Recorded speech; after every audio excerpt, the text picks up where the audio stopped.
नमस्कार दोस्तों, मैं आप सभी का स्वागत करता हूं अपने YouTube चैनल एग्ज़ाम कॉपी में। दोस्तों, आज हम साइंस के काफ़ी इम्पोर्टेंट चैप्टर को पढ़ने जा रहे हैं जिसका नाम है गुरुत्वाकर्षण।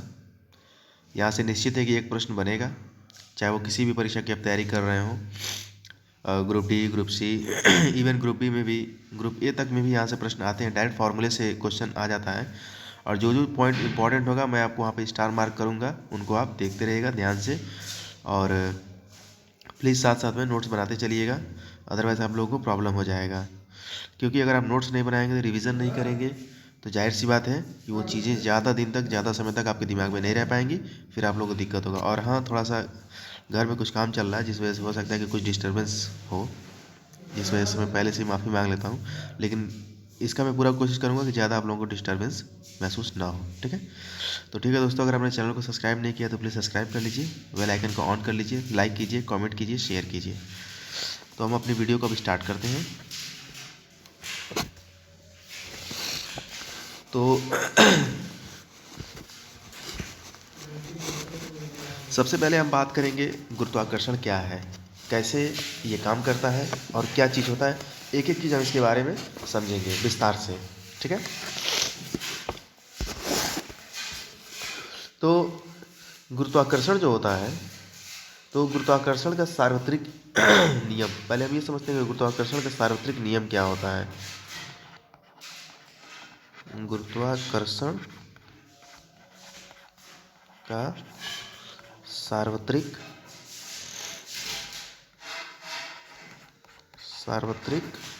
नियम क्या होता है, ये इसको पहले हम समझने का प्रयास करेंगे। तो गुरुत्वाकर्षण का सार्वत्रिक नियम जो होता है, ये नियम जो है ये न्यूटन के द्वारा दिया गया था। यही कारण है कि इसे न्यूटन का गुरुत्वाकर्षण का नियम कहते हैं। तो हमें यहाँ पर एक चीज़ ध्यान रखना है कि इस नियम को जिसने दिया था, उनका जो नाम था वो था न्यूटन। उम्मीद करता हूँ कि सबने सुन रखा होगा। ठीक है, न्यूटन। और इसी वजह से इस नियम को क्या कहा जाता है, न्यूटन का गुरुत्वाकर्षण का नियम। ठीक है, न्यूटन का गुरुत्वाकर्षण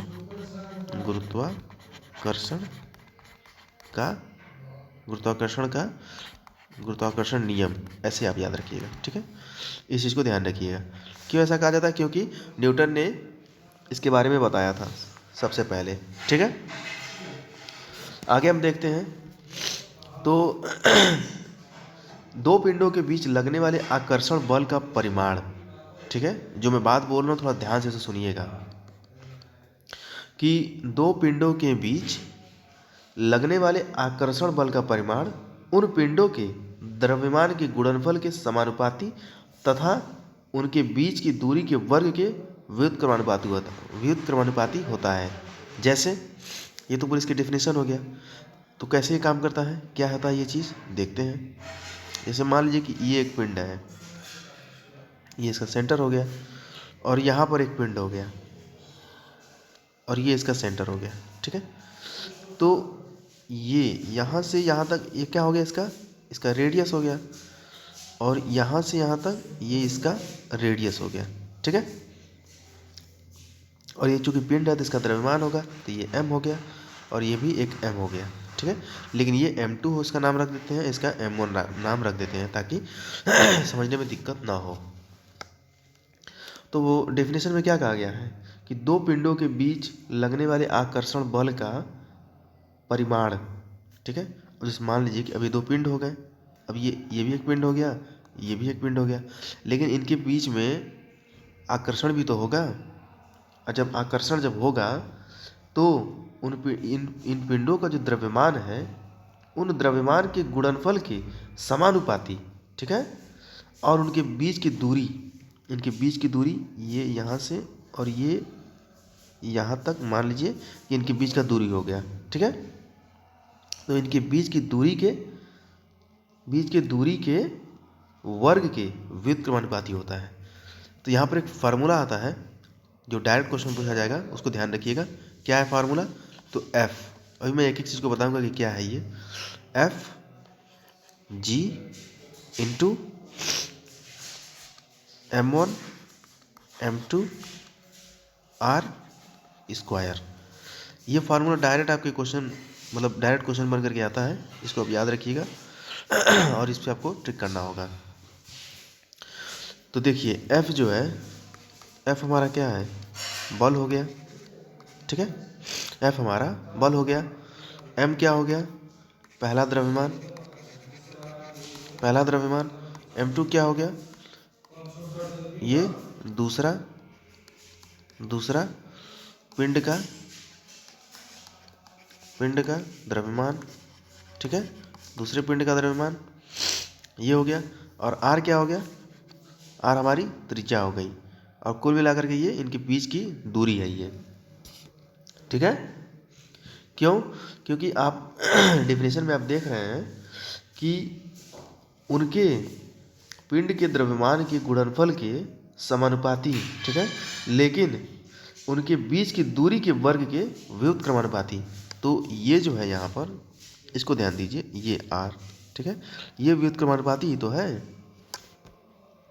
ठीक है भाई। देखिए जैसे मान लीजिए कि मैं कहूँ कि R समानुपाती है P के, ठीक है, लेकिन अगर मैं कहूँ कि R व्युत्क्रमानुपाती है P के, तो आप कैसे लिखेंगे, R व्युत्क्रमानुपाती है P के, ऐसे ही तो लिखते हैं, समझ रहे हैं, ये बस समझाने के लिए आपको बता रहा हूँ। तो ये हमारा हो गया R1, ठीक है, और ये हो गया हमारा R2, और ये टोटल कितना हो गया, R हो गया ये, ठीक है। तो इसका व्युत्क्रमानुपाती होता है, इस चीज़ को आप लोग ध्यान रखिएगा। आगे देखते हैं। तो G, अच्छा मैंने यहाँ पे G नहीं बताया था आपको ये G, ये वाला G क्या होगा, तो ये जो G है ये होता है, एक मिनट रिवर्स हो गया, ये जो G होता है ये होता है गुरुत्वाकर्षण, ठीक है, गुरुत्वाकर्षण, ठीक है। अब आगे देखते हैं।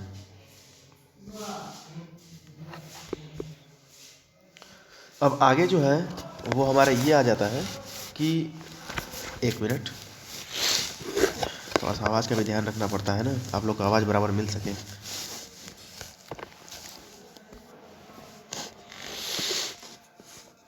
एक पॉइंट है, इसको नोट करिए, इम्पॉर्टेंट है कि G यानी गुरुत्वाकर्षण नियतांक, गुरुत्वाकर्षण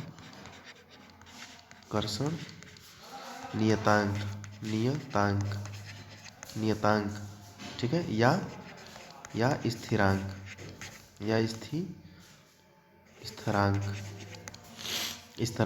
इसका जो मान होता है ये डायरेक्ट क्वेश्चन पूछा जाता है, ठीक है, 6.67 इंटू,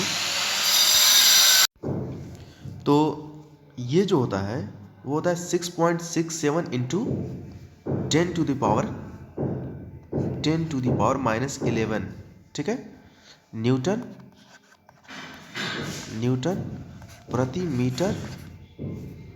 मीटर स्क्वायर। तो इसका जो फार्मूला होता है वो होता है 6.67 into 10 to the power 11 newton, ये थोड़ा सा गलत हो गया तो उसको मैंने सही किया है, इसका न्यूटन मीटर स्क्वायर, ठीक है, न्यूटन मीटर स्क्वायर प्रति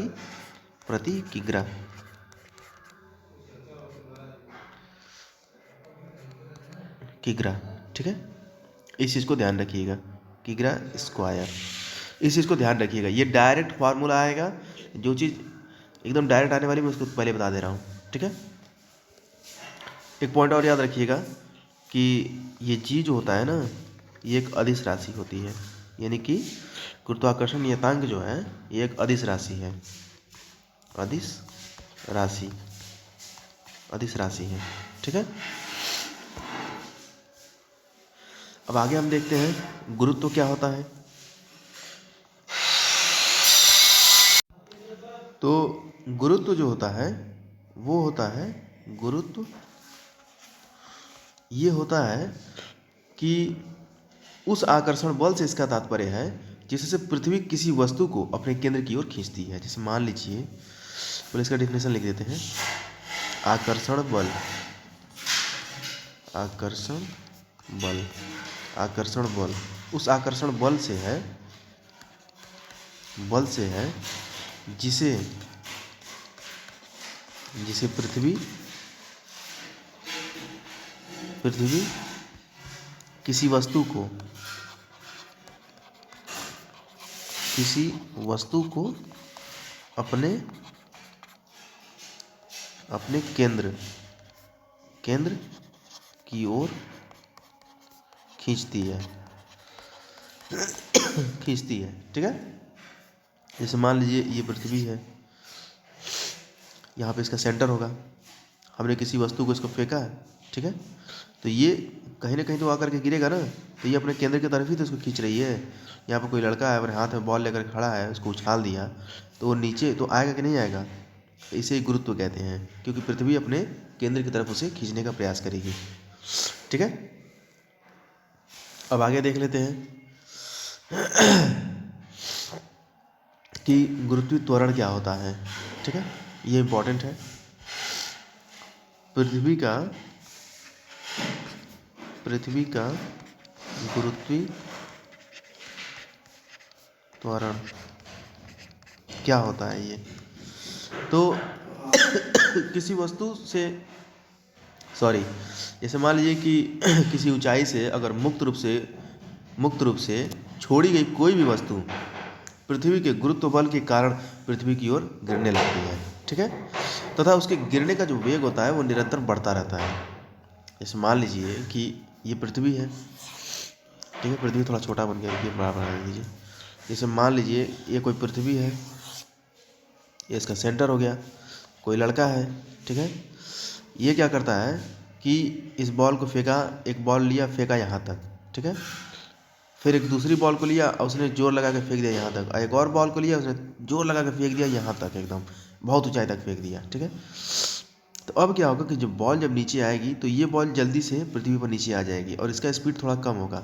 स्पीड कम होने का मतलब ये देखिए, स्पीड सब में बराबर वही होता है, बट कहने का मतलब ये है कि ये जैसे मान लीजिए ए हो गया, ये बी हो गया, ये सी हो गया, तो बॉल बी जो है यहाँ पर जब टॉप लेवल पर जा करके जब नीचे आएगा तो जैसे जैसे नीचे आएगा ना, इसका स्पीड जो है बढ़ता जाएगा और ये काफ़ी तेज़ी धड़ाक जाकर नीचे गिरेगा, ठीक है। और ये वाला जो है बॉल सी, ये जब एकदम टॉप लेवल जब पहुँच जाएगा तो जब गिरना जब शुरू होगा तो ये बी वाले से काफ़ी तेज़ी से नीचे गिरेगा, एकदम गिरेंगे तीनों, ठीक है। जैसे मान लीजिए कि आप 1 मीटर की ऊंचाई से बॉल को गिराइए, देखिए कैसा आवाज़ करता है, टक से बस करेगा, लेकिन थोड़ा सा और ऊंचाई से करिए तलाक से करेगा, और उसके ऊपर से करिए तो एकदम मारेगा, तलाक से एकदम मारेगा, बॉल मारता कि नहीं मारता। क्यों ऐसा होता है? क्योंकि इसका स्पीड जो होता है ये बढ़ जाता है, जितना ही ऊंचाई फेंकेंगे उतना ही जब नीचे आते आते इसका स्पीड बढ़ जाएगा, ठीक है। तो इसमें जो पूछा जाता है वो ये पूछा जाता है कि ये पहले तो ये समझिए कि गुरुत्वीय त्वरण को प्रदर्शित कैसे करते हैं। तो प्रदर्शित जो करते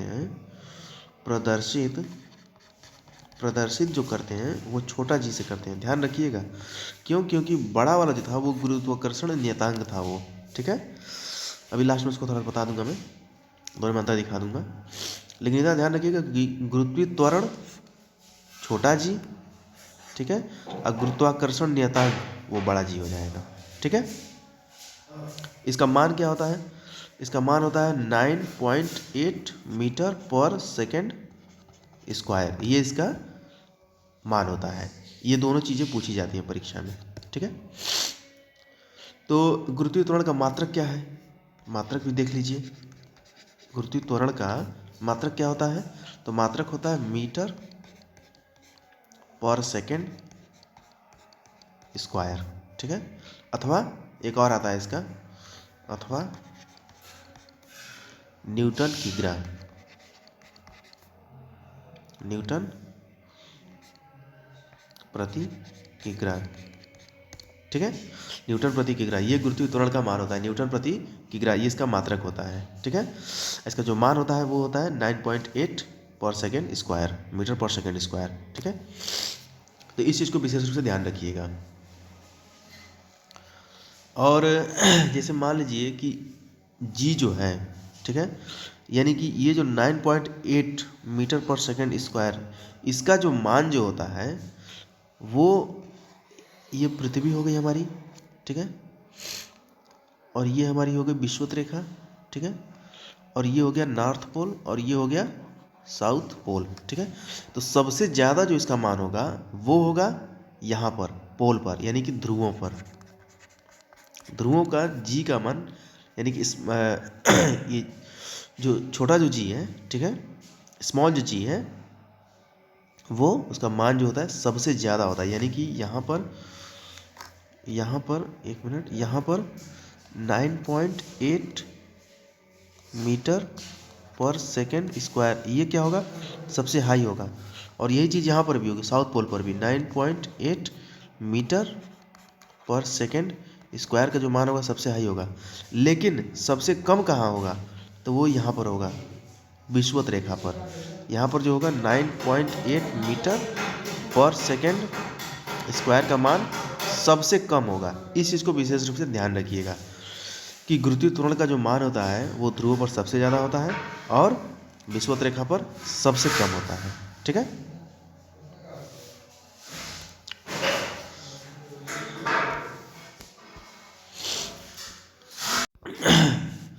देखिए लिफ्ट में पिंड का भार, लिफ्ट में पिंड का भार ये कैसे होता है। उम्मीद करता हूँ कि आप सभी लोग लिफ्ट में बैठे होंगे।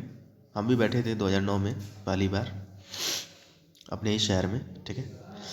तो इसमें क्या होता है कि जैसे मान लीजिए कि ये हमारी लिफ्ट है, ठीक है, ये हमारी लिफ्ट हो गई, ये चलना स्टार्ट करती है नीचे की तरफ, ठीक है, और ये हमारी बिल्डिंग है, ये पूरी बिल्डिंग है, पहला, दूसरा, तीसरा, चौथा, पाँचवा और छठवां, यानी ग्राउंड फ्लोर, ठीक है।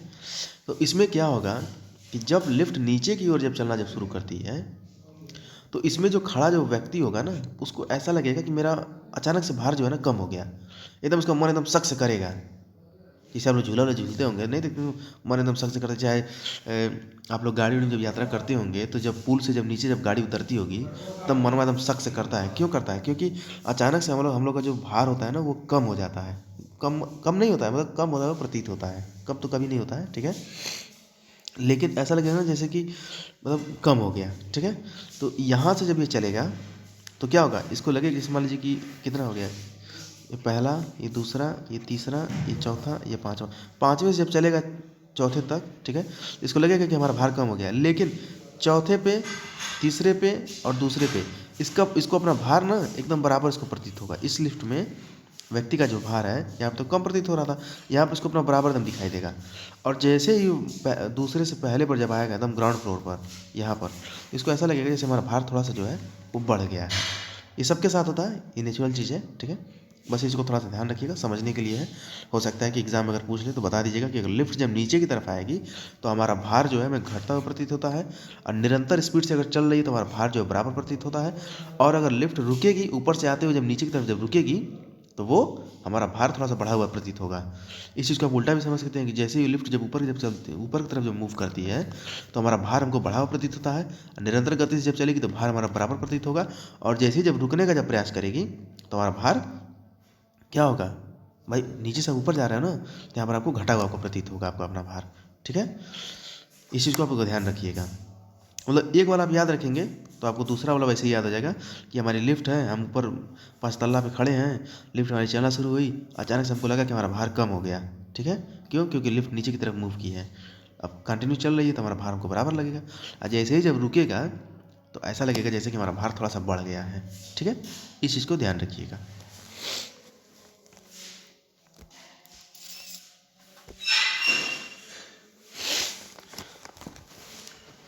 आगे देखते हैं हम तो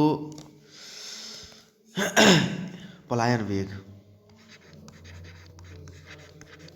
पलायन वेग, पलायन वेग, ठीक है। तो यहाँ से एक प्रश्न बन जाता है,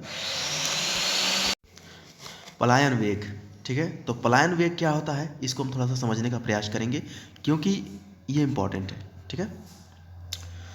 तो देखिए पृथ्वी के लिए एक पलायन वेग मतलब एक निश्चित किया गया है। जैसे वैज्ञानिकों ने काफ़ी मतलब शोध किया और पता किया कि अगर पृथ्वी, जैसे मान लीजिए ये पृथ्वी है, ठीक है, यहाँ पर एक आदमी खड़ा है। ठीक है, तो वैज्ञानिकों ने सोचा कि वैज्ञानिकों का भाई काम ही है ये खोजबीन करना। तो उन्होंने सोचा कि यार ये कौन सा ऐसा एक ऐसा स्पीड होगा कि यहाँ से एक आदमी अगर खड़ा होकर के कोई बॉल या गेंद या कुछ भी अगर चला करके अगर फेंक देता है तो वो दोबारा वापस पृथ्वी पर लौट करके नहीं आएगी। ठीक है, तो वो वेग क्या होगा? वो वेग होगा पलायन वेग। ठीक है, वो होगा आपका 11.2 मीटर पर सेकेंड।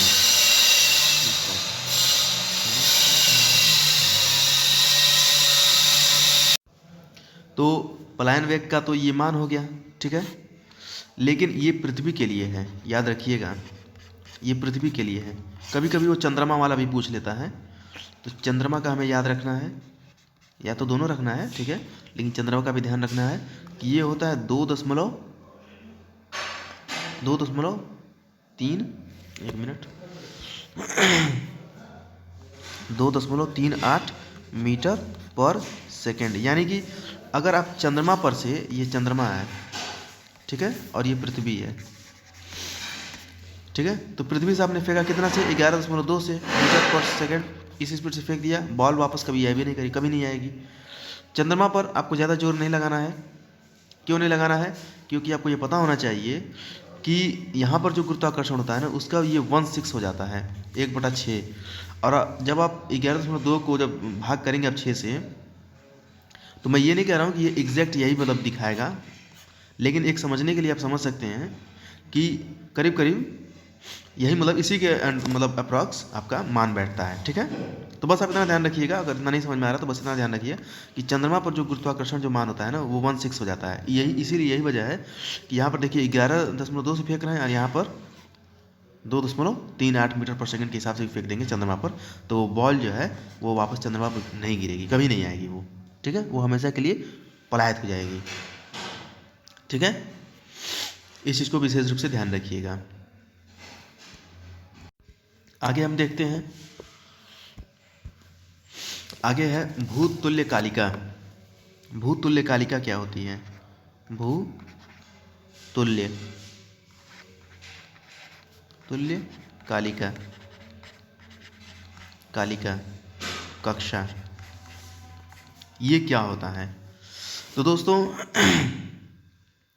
ये बस इतना ही आप याद रखिए इसमें कि जैसे जब कोई उपग्रह प्रक्षेपण के उपरांत पृथ्वी की सतह से लगभग 36,000 किलोमीटर की ऊंचाई तक पहुंच जाता है, तो वह एक ऐसी स्थिति में आ जाता है जहां उसकी कक्षा पृथ्वी के घूर्णन के अनुरूप हो जाती है। जैसे मैं आपको समझा रहा हूँ, मान लीजिए ये पृथ्वी है, ठीक है, यहाँ पर एक वैज्ञानिक है, इसने क्या किया कि एक सैटेलाइट को लॉन्च कर दिया। सैटेलाइट को इसने लॉन्च कर दिया और ये पृथ्वी अभी है ये पृथ्वी से, चलिए इसको ऐसे मत समझिए, इसको ऐसे समझ लीजिए। जैसे मान लीजिए ये अर्थ का सरफेस हो गया, ठीक है, 0 किलोमीटर, ठीक है, ये हो गया हमारा 5,000 किलोमीटर, ठीक है, ये हो गया हमारा इसको आप कर लीजिए 20,000 किलोमीटर, इसको कर लीजिए आप 30,000 किलोमीटर, 30,000 किलोमीटर, 3 लाख हो गया क्या? इकाई, दहाई, सैकड़ा, हज़ार, 10,000, लाख, 3 लाख हो गया। चलिए इसको हम 0 बना देते हैं। ठीक है, ये 30,000 किलोमीटर और ये हमारा हो गया 36,000 किलोमीटर। ये के मैंने 000 के लिए लगाया है। ठीक है, 36,000 किलोमीटर। अब देखिए यहाँ पर एक वैज्ञानिक है, खड़ा हो गया। ठीक है, इसने क्या किया, यहाँ से सैटेलाइट को लॉन्च कर दिया। सैटेलाइट जब लॉन्च करेगा और ये सैटेलाइट जाते जाते पहले 5,000 किलोमीटर पे गया, फिर 20,000 पे गया, फिर 30,000 पे गया। ठीक है, 30,000 पर तो चला गया। अच्छा, फिर उसके बाद 36,000 किलोमीटर पर पहुंच गया। जैसे ही 36,000 किलोमीटर पे पहुंचेगा ये, तो इसका रोटेशन, ठीक है, और पृथ्वी का रोटेशन, ठीक है, पृथ्वी भी तो रोटेट कर रही है सन के। अरे भाई, जैसे मान लीजिए ये सन हो गया, तो पृथ्वी भी तो अपने अपने कक्षा में चल रही है सन के किनारे किनारे, वो भी तो परिक्रमण कर रही है, ठीक है। लेकिन हम बात कर रहे हैं, अब ये पृथ्वी हो गई। अब पृथ्वी जब हम सैटेलाइट को जब लॉन्च कर दिए यहाँ पर, जब यहाँ पर जब आ गया हमारा सैटेलाइट 36,000 किलोमीटर पे, तो जैसे ये पृथ्वी रोटेट कर रही है उसी हिसाब से इसका भी रोटेशन होने लगता है। लेकिन यही चीज़ जब तक ये 30,000 किलोमीटर पर जब पहुँची रहेगी तो इसका रोटेशन और पृथ्वी का रोटेशन एक समान नहीं होगा। तो आपको बस ये ध्यान रखना है कि ये 36,000 किलोमीटर जो है इस पर आ करके पृथ्वी का जो घूर्णन जो है पृथ्वी के घूर्णन के अनुरूप हो जाएगा। किसका घूर्णन? ये जो सैटेलाइट है, जो उपग्रह है, उसका घूर्णन, ठीक है। यानी कि उपग्रह का घूर्णन बराबर हो जाएगा किसके? पृथ्वी के घूर्णन के, ठीक है। इस चीज़ को विशेष रूप से याद रखिएगा, ये जो चीज़ है, ठीक है। किस पर होगा? 36,000 किलोमीटर पर। लेकिन ये अगर 30,000 किलोमीटर पर अगर आप कहेंगे तो 30,000 किलोमीटर पर ये चीज़ पॉसिबल नहीं है। क्यों नहीं पॉसिबल है? क्योंकि भाई साइंटिस्टों ने प्रयोग करके देखा होगा, उस पर नहीं हो रहा होगा तो नहीं हो रहा होगा, ठीक है। वहाँ पर गुरुत्वाकर्षण भी अलग हो जाएगा और 36,000 पर कुछ और हो जाएगा, ये भी एक रीज़न हो सकता है इसके पीछे। तो इस चीज़ को आपको विशेष ध्यान रखना है। जैसे मान लीजिए कि अगर हम बात करें चाँद की, ठीक है, तो आपको पता होगा कि पृथ्वी से चाँद जो है वो 3,84,000, इसको यहाँ दिखा देता हूँ,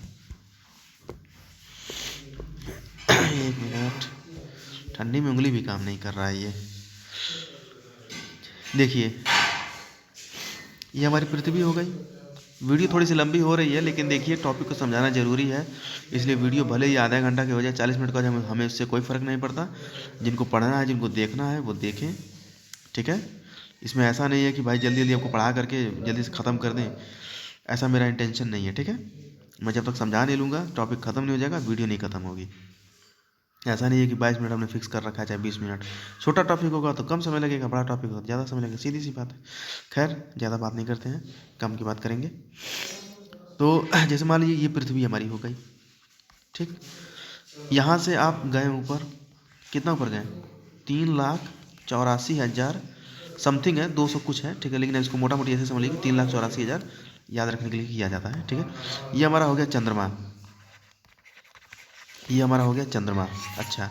अब क्या होगा कि ये चंद्रमा जो है, भाई पृथ्वी का घूर्णन करेगा। अब पृथ्वी किसका कर रहा है? सन का कर रहा है, ठीक है। तो ये तो सन के चारों तरफ चलेगा, लेकिन चंद्रमा जो है ये पृथ्वी का घूर्णन करेगा, ठीक है। ये पृथ्वी का घूर्णन करता है, पृथ्वी का ये परिक्रमा करता है, ठीक है। लेकिन जो दोनों का जो घूर्णन जो है, इसका और इसका बराबर हो जाएगा। क्यों बराबर हो जाएगा? क्योंकि हम तो बात कर रहे थे सिर्फ 36,000 की, और यहाँ कितना हो गया है? यहाँ पर तो भैया हो गया है 3,84,000, तकरीबन 9 गुना से ज़्यादा हो गया, 9 गुना हो गया है, ठीक है। तो इसलिए इस चीज़ को 9 गुना क्या 10 गुना हो गया, 10 गुना से ज़्यादा हो गया है, ठीक है। क्योंकि 10 गुना करेंगे तो 3,60,000 हो जाएगा, ये तो 84,000 है, तो 10 गुना से ज़्यादा हो गया। तो जाहिर सी बात है कि दोनों का घूर्णन काल एक ही समान हो जाता है। यही वजह है कि चंद्रमा का सिर्फ हमें एक ही फेस दिखाई देता है। आपने कभी गौर किया है? मान लीजिए कि चंद्रमा एक उपग्रह है, तो क्या ज़रूरी है कि सिर्फ इसका सिर्फ एक ही फेस? नहीं ना यार, ये पूरा ये ऐसे है ना, ये गोला है ना, ये वृत्त थोड़े ना है कि सिर्फ एक ही फेस दिखाई देगा। ये तो गोला है, तो गोले का तो पूरा चारों तरफ होता है फेस, ठीक है। लेकिन हमें सिर्फ एक ही फेस दिखाई देता है। क्यों दिखाई देता है? ये इसी वजह से दिखाई देता है, ठीक है। इस चीज़ को विशेष रूप से ध्यान रखिएगा। तो दोस्तों, गुरुत्वाकर्षण में जितनी भी चीज़ें इंपॉर्टेंट थी हमने उस चीज़ को कंप्लीट किया और हमने देखा।